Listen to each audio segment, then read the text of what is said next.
Ladies and gentlemen, we have a special interview for you guys, and this was not announced, but I want to thank PJ Black from Ring of Honor, formerly known as Justin Gabriel in the WWE. Justin, how are you doing today, man? I'm doing great.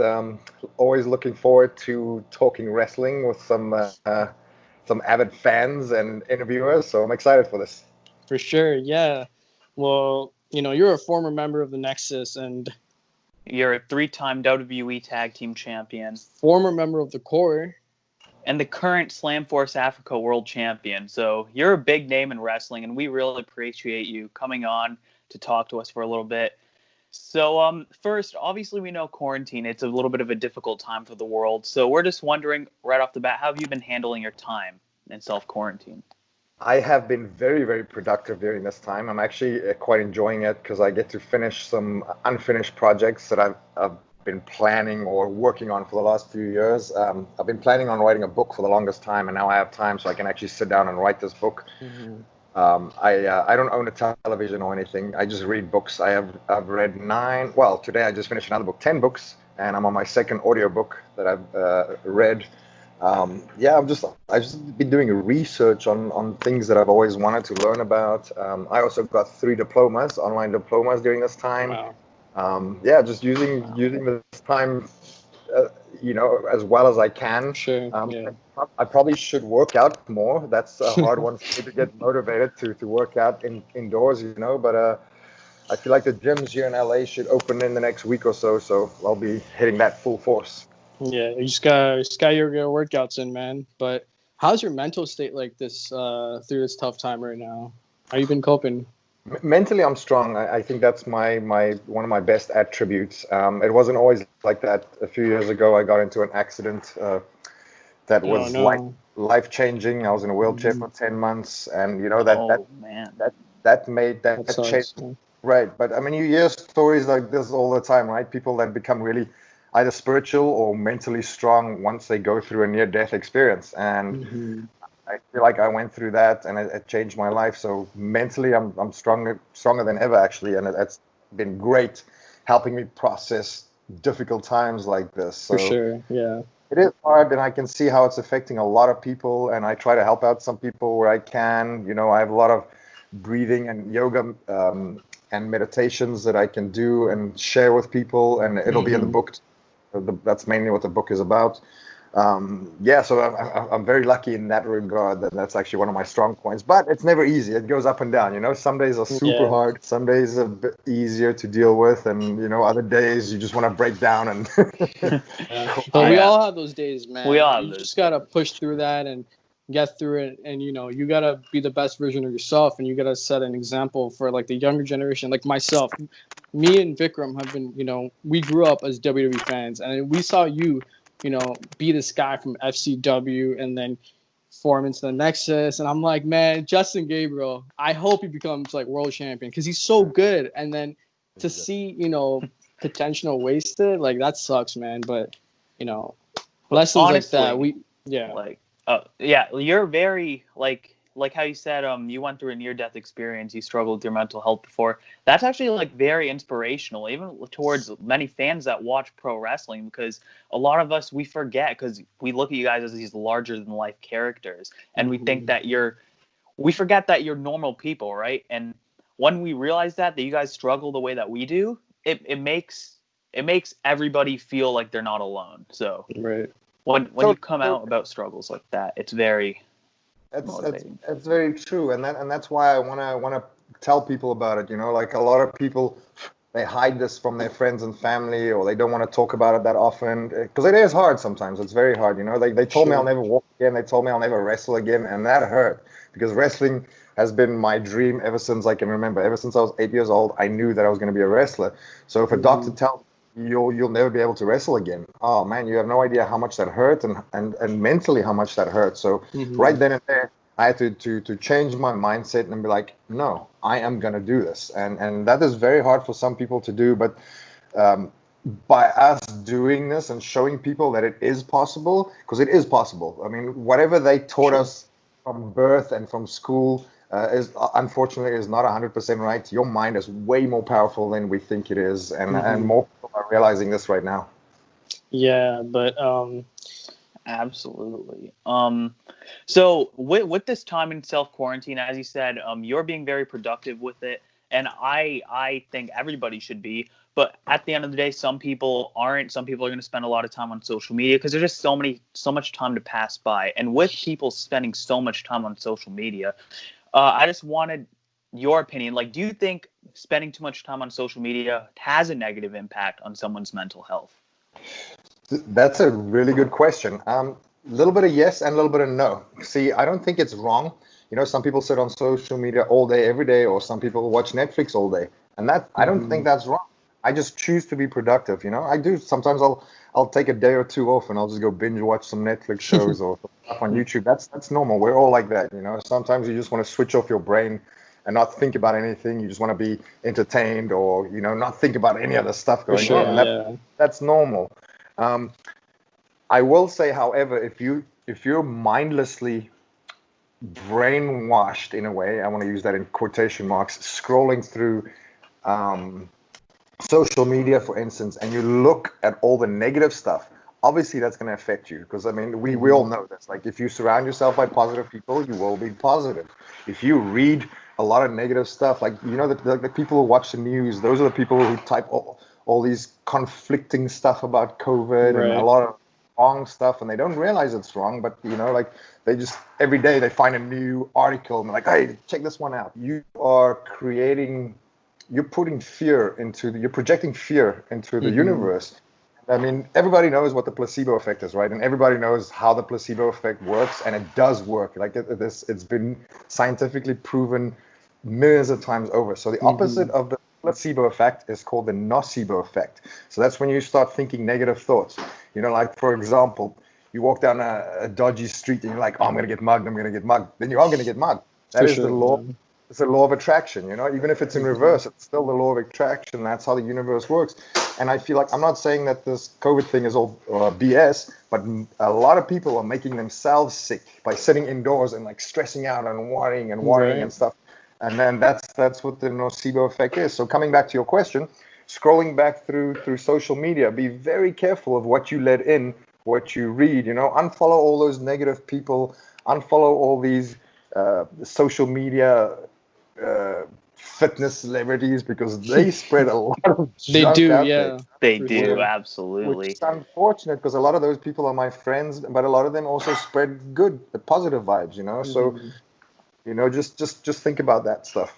And be careful of the words you use too, speaking to other people. If you say a lot of like curse words and a lot of negative stuff is going to come back to you. That's just how it works. That's why it's called spelling. Like, you literally cast a spell when you speak to someone, with whatever word you're using.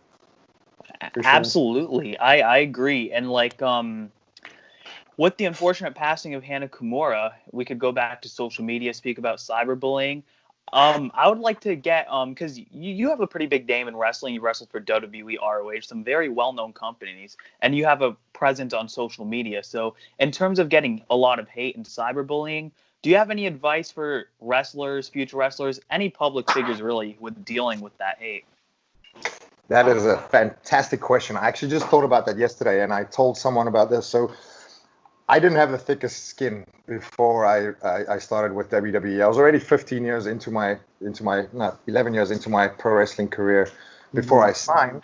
But being on TV, I had to grow a thick skin very quickly, because obviously the Nexus, we were playing the bad guys, so I was dealing with a lot of hate, and like, sometimes for me, I'm like, it's hard to differentiate. I'm like, are they just playing along, or they seriously don't know what's going on here?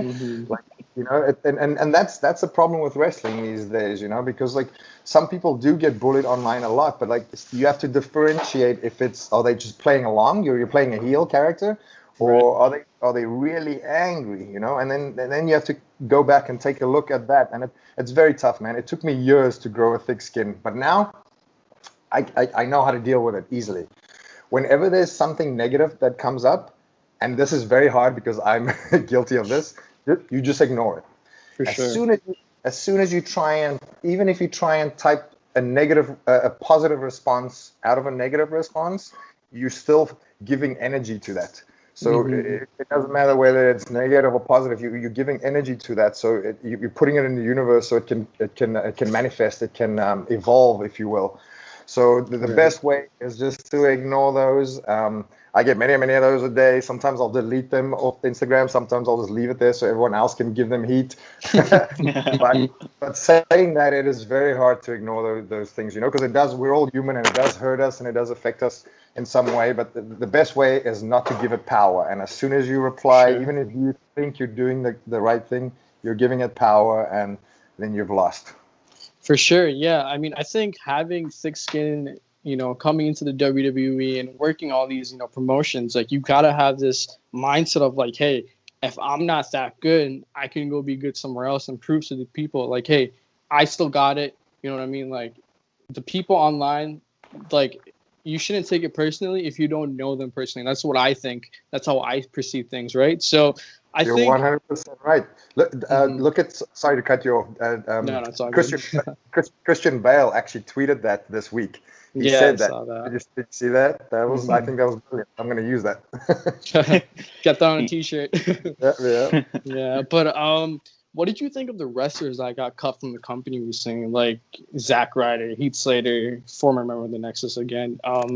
What advice do you have for wrestlers that are going through tough times, you know what I mean, in quarantine and not making enough money to support their family and support themselves? What would you say?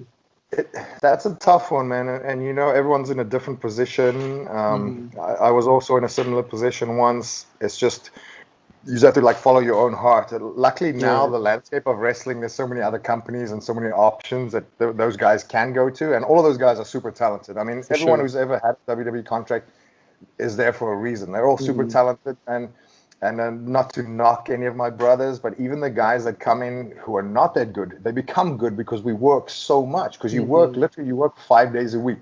Think about it. That's how you become good at anything, right? Just by repetition. Keep going. Yeah. Exactly. So I don't think any of those guys have anything to worry about. I think the biggest fear for us is coming out of this is our economy, unfortunately, might take a little hit. So I think wrestlers will be okay, but there's a lot of fans that have been affected, So even if it goes back to normal, a lot of fans won't be able to, or possibly maybe not afford tickets to the shows, and that's going to be tough. And buy wrestlers merch, and I know we're all pushing merch online because we want to make some extra few dollars here and there. Yeah. Exactly, and everyone does, because we don't know what's going to happen. These are tough times, but all those guys that was released, I think all of them are super talented, and they'll definitely, all of them will find a place in wrestling or in some company for sure. Sure. And you make a great point there that a lot of people, they're very concerned for the economy of the wrestlers, which is valid, but at the same time, we haven't taken into account the amount of fans that won't be able to buy tickets, won't be able to buy merchandise, which will also affect the business. Exactly. It'll affect it in a huge way, because if we don't have fans, we don't exist as entertainers. For sure. Exactly. But going back to the Nexus, because a lot of us considered the Nexus to be one of the greatest factions of all time. You guys had a great debut. You guys had a pretty damn good run. I'm just curious to know, who are you closest with out of that faction backstage? I'm close with all those guys, all of them. Me and Heath, obviously, we're like brothers, because the first 5 years we traveled together 5 days a week for 5 years. So I know him inside and out as a human. Right. Stu Bennett, Wade Barrett, obviously very close. All of us used to be very close. There's a few guys who kind of go off and do their own thing, and we have a little group chat. And it's usually only one or two guys who don't participate in it. And I'm not going to say their names, throw them under the bus. For the most part, everyone's pretty cool, and everyone's doing their own thing, which is cool. And I think everyone right now are free agents except for David Otunga. Well, Daniel Bryan too, but I never count him as part of the original Nexus. What about the Fiend? Really? Oh, but he was in the second wave. Second one. Talking about the 7 originals minus Daniel Bryan. There was 8, but we don't count Daniel Bryan. That's the 7 originals. Those are the original, the core of the Nexus. I'm curious to know, as a fan, because a lot of us want this. Have you guys ever considered a Nexus reunion? Oh yeah, all the time. We get approached by different people, different companies, and We actually got really close to doing a couple of signings at least. I have done a couple of tag matches as Nexus with like Michael Tarver and Fred Rosser. But I feel like now that he is a free agent, I mean, 100% is going to happen somewhere. Even if it's just a once-off, it's a quick thing. But somehow, deep down in my heart, I have a feeling that it might happen on WWE TV in the future. Never say never. Ooh. There we go. Keep your eyes on, guys. That's a hot take right there. And honestly, a lot of us would love to see that. I understand that New Japan, that's one of the places that you grew up watching. You really wanted to go to New Japan. Could you ever see a Nexus versus Bullet Club feud? I think that would be pretty nice. I wish I could tell you my thoughts on that. I've been working on something, but I can't give you any spoilers on that right now. But you hit the nail. You almost hit the nail on something. Ooh. But then again, this is wrestling, you know, so anything can happen. So anything can happen, yeah. I've been pushing for it. But yeah, you talk about working in ROH, WWE. What's your favorite promotion to work in terms of in-ring credibility and freedom? You know what I mean? Yeah, I mean, that's tough. That changes because every company is so different. If I had to pick one, it would be Lucha Underground because just for the pure fact that it wasn't a wrestling company. It was a TV show about wrestling, right? So it was a different experience. And, you know, I've worked in front of many, many WrestleMania crowds, you know, 78, 80,000, I think 94,000 was the record, I forget. But my favorite place to work is in front of the Lucha Underground temple, the fans. The energy in that place is unreal. Insane, you cannot fake that. You cannot recreate that. You cannot. We will never experience that. Well, I mean, again, never say never, but that was very special. The creative freedom, not so much because it was a TV show. You're right. So everything was laid out from start to finish. But for every other aspect of that question, Lucha Underground was probably the best. For sure. You know, you guys travel a lot. Like WWE wrestlers travel 365 days a year. They barely get any breaks, I'm guessing, right? So how's your mental state like since then been working all these shows, and then do you guys get like a time to rest? Like, how does this work? Yeah, so my first year on the road in WWE, I did 301 shows. So I was home. That's a lot. I think I was home like two nights a week, roughly. 1.5 day.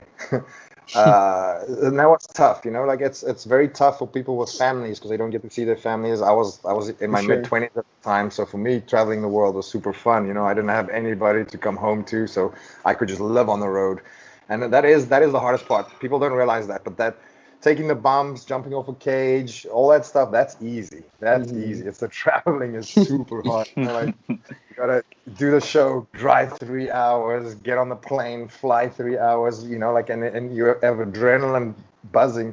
And I don't know if you guys, right, when you come down from an adrenaline and you don't stretch and do the proper techniques, your body cramps up and it goes out. It does, I think that's where most injuries in wrestling comes from.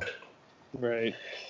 So we understand, I believe it was about a year ago, I saw one of your interviews. You said you were actually offered an NXT contract and you turned it down to sign with Ring of Honor. What contributed to you making that decision?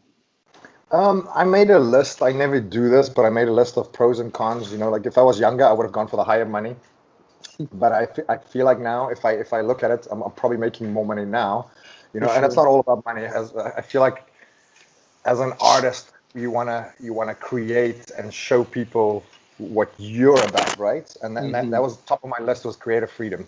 They basically let me control this character that I'm about to show you guys. The stuff I'm working on, I haven't even debuted yet because of all this. I actually can't wait for it, man. Like I'm looking forward to it. It's gonna be so fun. I hope people will enjoy it. I feel like people will enjoy it. I'm enjoying creating it. So, you know, that's a big part too. Like I feel like when fans watch stuff on TV, they can subconsciously tell sometimes when something is off or not right? Maybe they cannot pinpoint exactly what it is, but you know, you can see when someone's just going through the motions, they're not enjoying what they're doing, or it shows sometimes. So for sure, I feel like that's why it's very important to have creative freedom. And again, in the same breath, everybody's different. There are some wrestlers who just like to get given a piece of paper and be like, hey, this is what you're going to wear. This is what you're going to say. These are the moves you're going to do. Some people are like that, and that's nothing wrong with that, but everyone's different.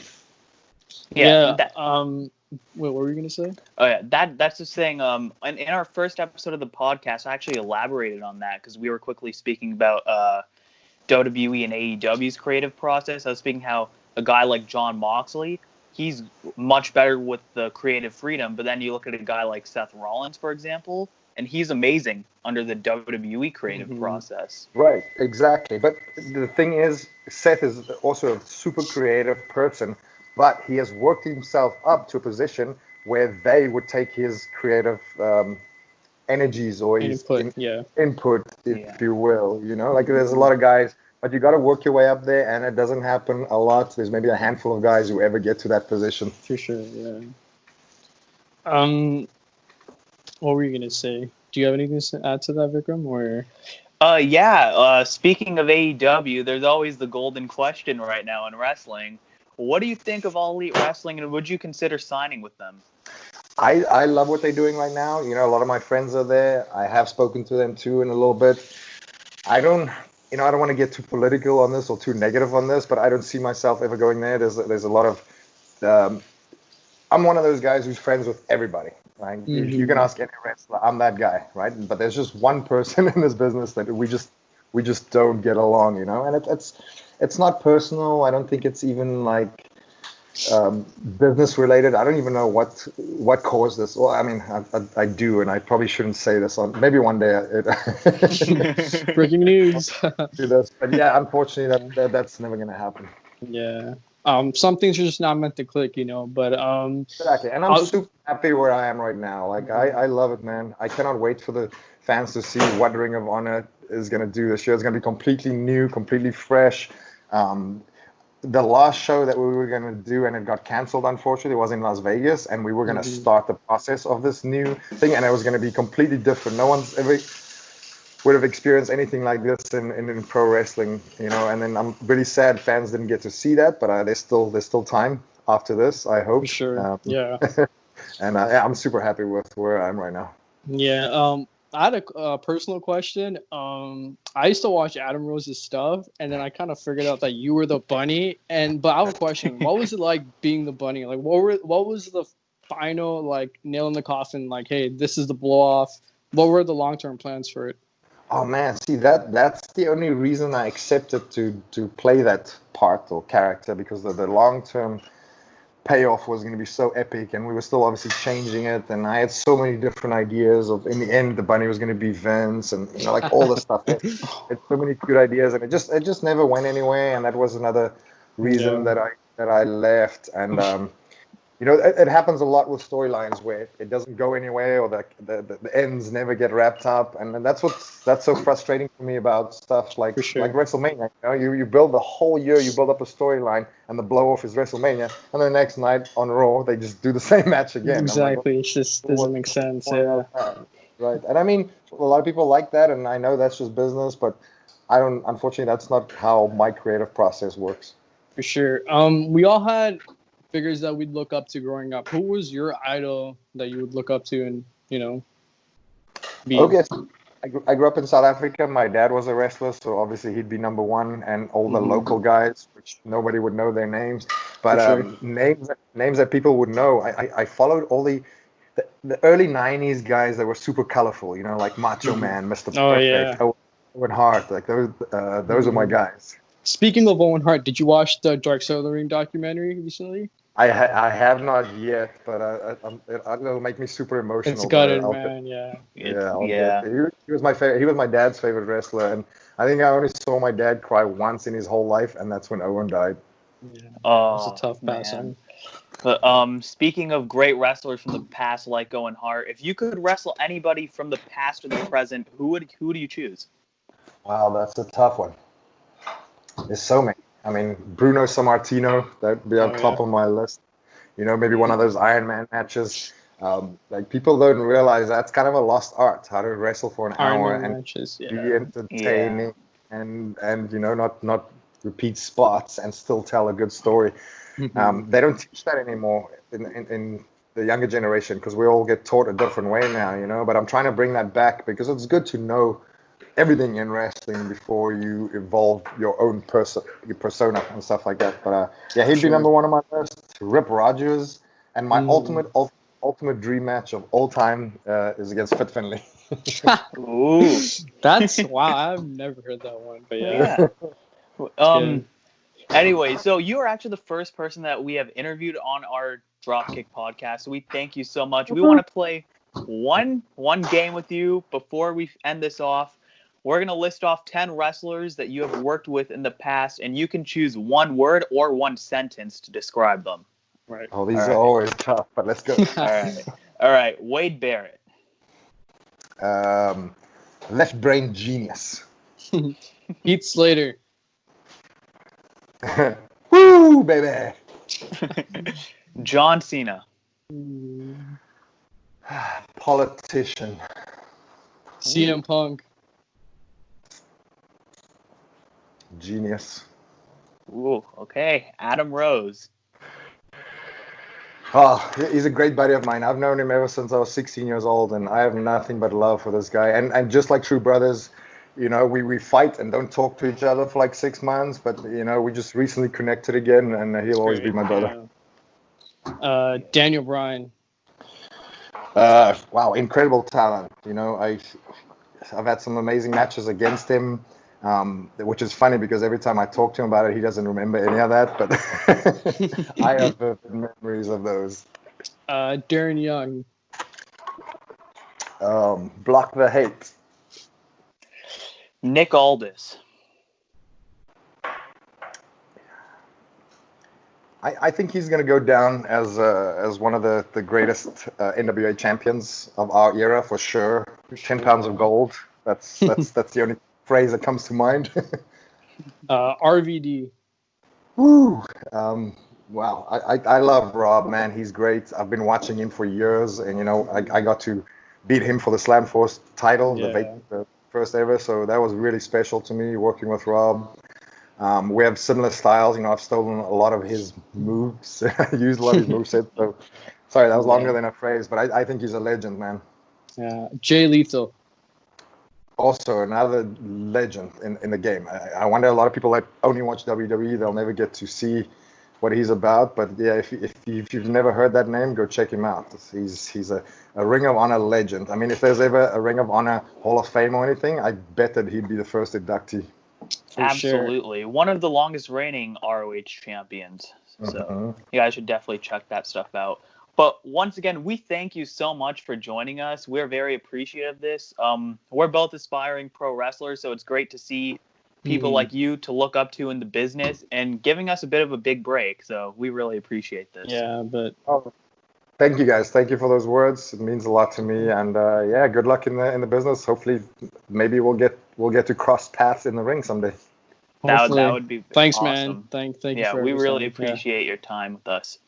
Cool. Thank you guys so much.